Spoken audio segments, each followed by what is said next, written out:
On Kino's wish list, he's got married to Juana in the church, finally. Clothes. A new harpoon to replace the one that he's lost. A rifle. And some education for Coyotito. When you think about people at the top versus people at the bottom of a society, you think like, well, what powers do the people at the top have or not want the people at the bottom to have that would allow them to rise to the top? You can see some of the answers here in this collaboration board. High-paying jobs, influence in some way, education, free speech, the ability to speak your mind, general opportunity, stable future, high-paying jobs, big power, wealth.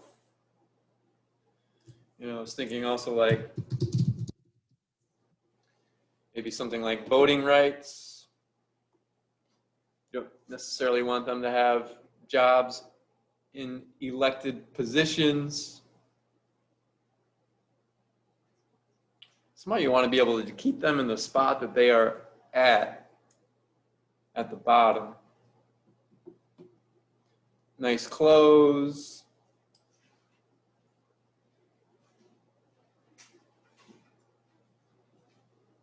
Absolutely.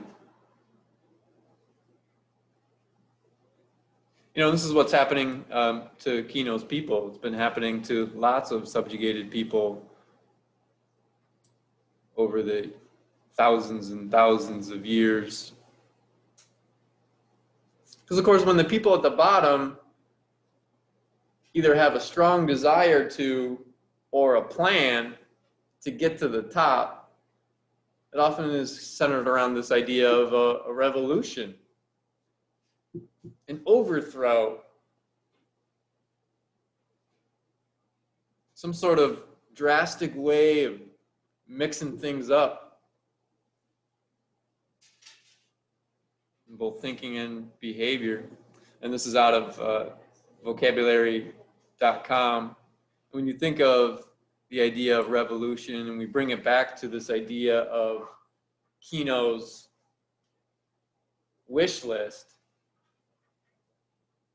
of the five, you know, which item on Kino's wish list most symbolizes revolution?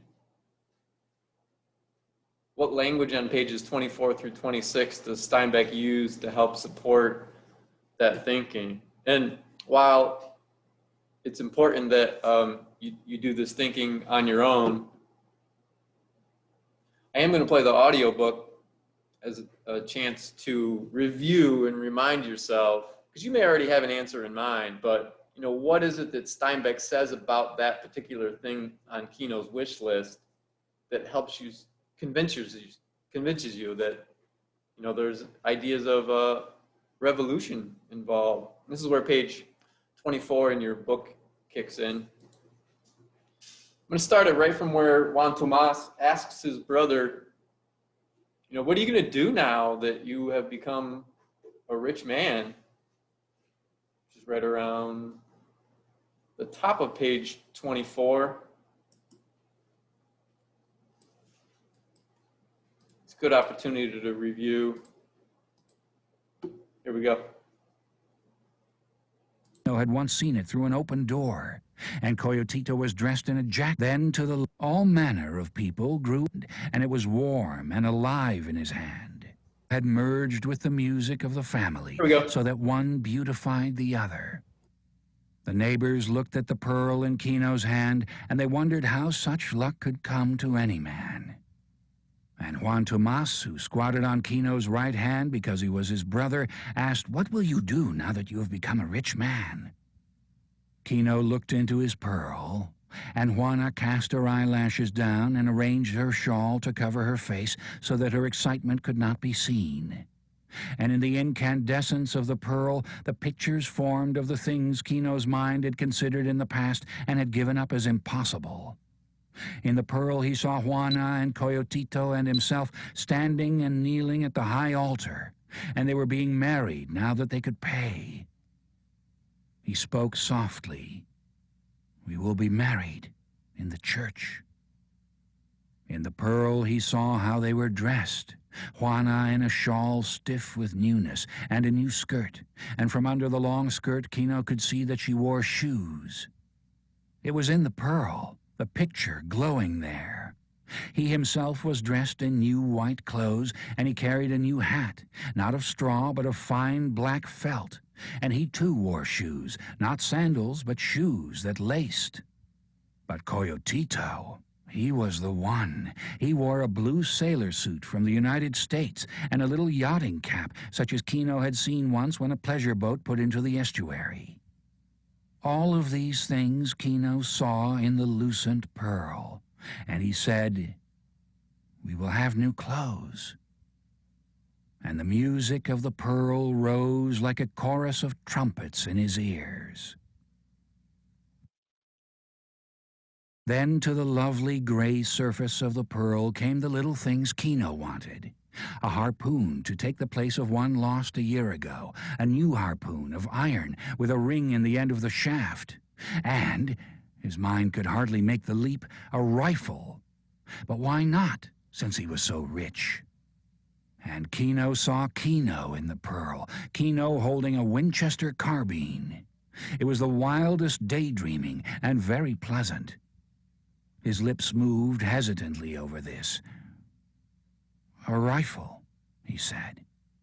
"Perhaps a rifle." It was the rifle that broke down the barriers.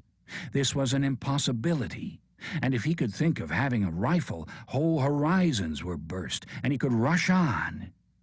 For it is said that humans are never satisfied, that you give them one thing and they want something more. And this is said in disparagement, whereas it is one of the greatest talents the species has, and one that made it superior to animals that are satisfied with what they have. The neighbors, close pressed and silent in the house, nodded their heads at his wild imaginings, and a man in the rear murmured, "A rifle, he will have a rifle." But the music of the pearl was shrilling with triumph in Kino. Juana looked up, and her eyes were wide at Kino's courage and at his imagination. And electric strength had come to him. Now the horizons were kicked out. In the pearl he saw Coyotito sitting at a little desk in a school, just as Kino had once seen it through an open door. And Coyotito was dressed in a jacket, and he had on a white collar and a broad silken tie. Moreover, Coyotito was writing on a big piece of paper. Kino looked at his neighbors fiercely. "My son will go to school," he said, and the neighbors were hushed. Juana caught her breath sharply. Her eyes were bright as she watched him, and she looked quickly down at Coyotito in her arms to see whether this might be possible. But Kino's face shone with prophecy. "My son will read and open the books, and my son will write and will know writing, and my son will make numbers, and these things will make us free, because he will know, and through him we will know." And in the pearl, Kino saw himself and Juana squatting by the little fire in the brush hut, while Coyotito read from a great book. This is what the pearl will do.